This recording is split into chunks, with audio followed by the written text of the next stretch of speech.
नमस्कार, मैं हूं नमन अग्रवाल और आप देख रहे हैं biforeprint.in। बिहार में नगर निकाय चुनाव पर हाईकोर्ट के रोक के बाद जेडीयू और बीजेपी आमने सामने आ गई है। एक तरफ जहां जेडीयू के नेता बीजेपी को आरक्षण विरोधी बता रहे हैं, तो वहीं दूसरी तरफ बीजेपी आरोप लगा रही है कि मुख्यमंत्री नीतीश कुमार की जिद के कारण बिहार में निकाय चुनाव नहीं हो सका। बीजेपी के आरोपों पर अब सीएम नीतीश कुमार ने पलटवार करना शुरू कर दिया है।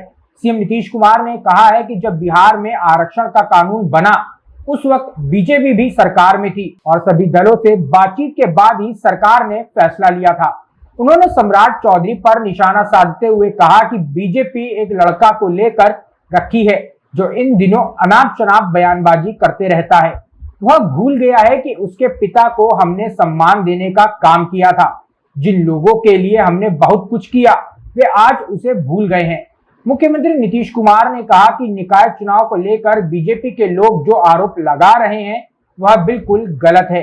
2006 में ही सभी दलों के लोगों से विचार करने के बाद आरक्षण को लेकर कानून बनाया। साल 2000 में राबड़ी सरकार के समय ओबीसी को जो आरक्षण दिया गया था उसको हाईकोर्ट में चैलेंज किया गया था, जिस पर हाईकोर्ट ने रोक लगा दिया था। जब राज्य में हमारी सरकार आई तो हमने ओबीसी में अति पिछड़ा को आरक्षण देने का काम किया। बीजेपी उस वक्त हमारे साथ सरकार में थी, उनकी राय लेकर ही हमने आरक्षण का कानून बनाया था। आज बीजेपी के लोग वो सब भूल चुके हैं। पंचायत चुनाव के साथ ही निकाय चुनाव में भी उसे लागू किया गया। राज्य में 4 बार पंचायत का और 3 बार नगर निकाय का चुनाव उसी एक्ट के आधार पर हुआ। उन्होंने विरोधी दल के नेता सम्राट चौधरी पर निशाना साधते हुए कहा कि बीजेपी के लोग कैसी कैसी बात बोलते रहते हैं। बीजेपी एक लड़के को लेकर रखी है। वह क्या था? पहले आरजेडी में था, उसके बाद जेडीयू में आया और अब बीजेपी में गया है। वह क्या क्या कर रहा है? उसके पिता को हमने सम्मान देने का काम किया था। समता पार्टी बनाने के बाद गांधी मैदान में उनको पार्टी में शामिल कराया था। जिन लोगों के लिए हमने बहुत कुछ किया वे आज उसे भूल गए हैं।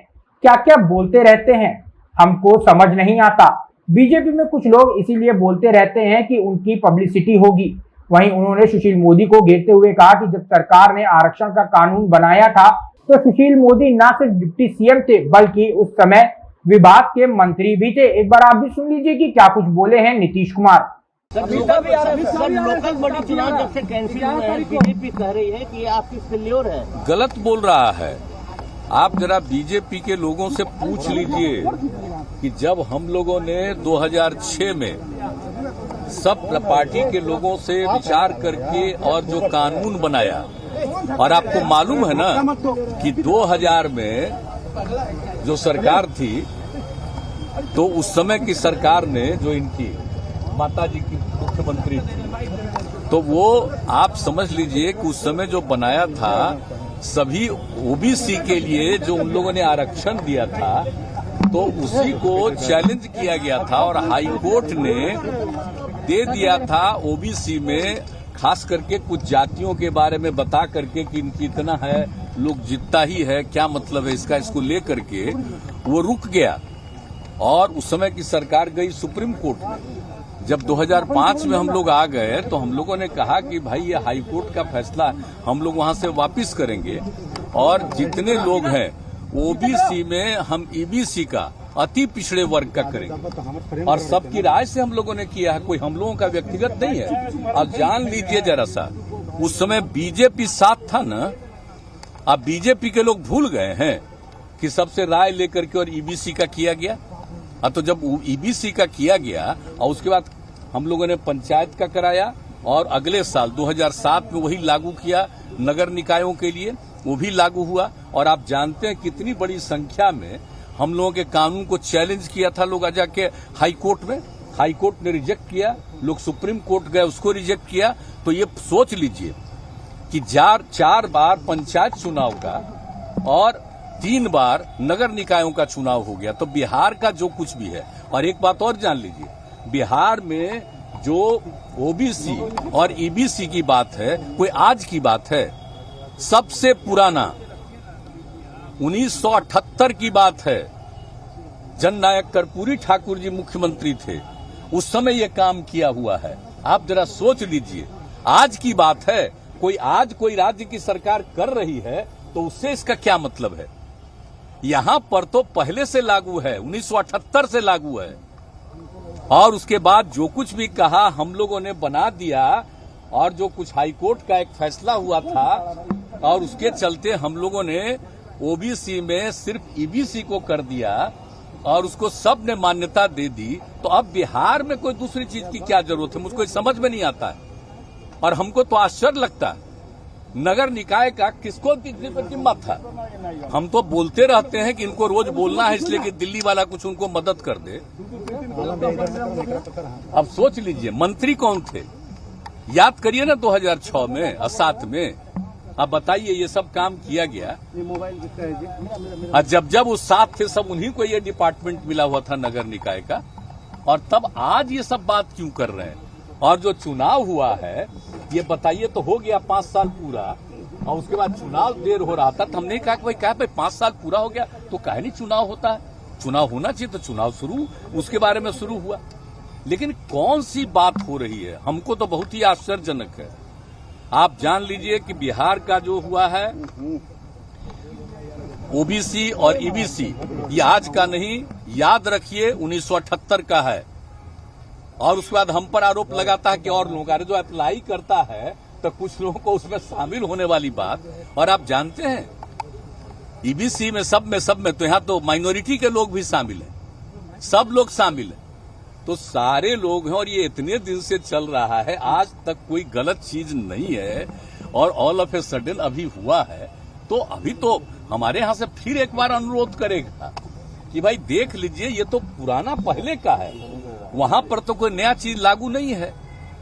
आज जब मान लीजिए कि हाई कोर्ट, सुप्रीम कोर्ट सब ने उसका अप्रूवल दिया है, तो फिर नया चीज कैसे हो सकता है।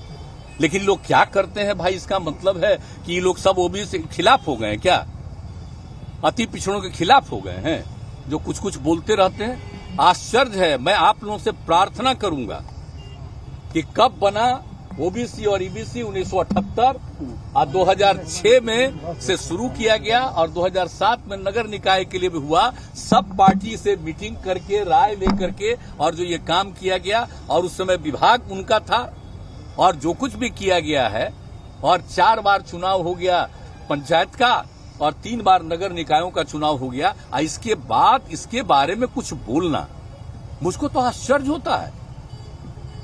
सब लोग थे साथ, क्या बात है भाई, कैसी कैसी बात बोलते रहते हैं। कोई लड़का को ले आकर के रखे हैं, और क्या था, पहले था आरजेडी में, फिर आया मैंने यहाँ समझिए हम लोगों क्या जेडीयू में, अब गया है बीजेपी।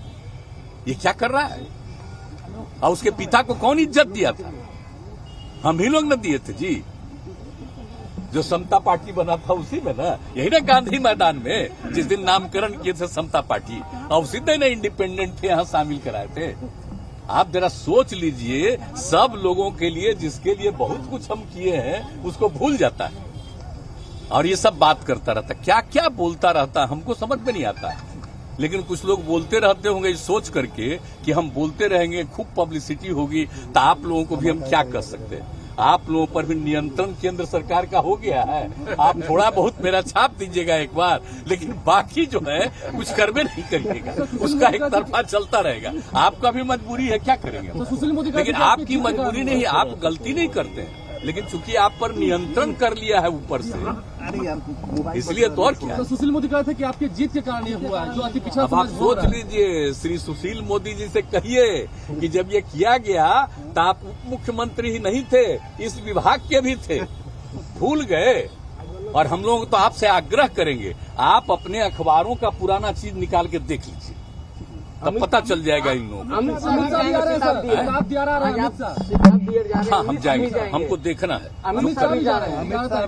कोई जाए उससे हमको मतलब, उससे कोई लेना देना नहीं। हम तो वहाँ करवा रहे हैं, और थोड़ा सा काम जो यूपी वाला भी बचा हुआ है, नदी के किनारे वाला, तो उसके चलते लोगों की सुरक्षा हो जाएगी। तो हमने अनुरोध किया है कि भाई उसको तेजी से और करवा दीजिए, तो बड़ा अच्छा रहेगा, उनका गांव हमेशा सुरक्षित रहेगा। अगर आपको हमारा वीडियो पसंद आया हो तो इसे लाइक करें, सब्सक्राइब करें और साथ ही बेल आइकन दबाना ना भूलें।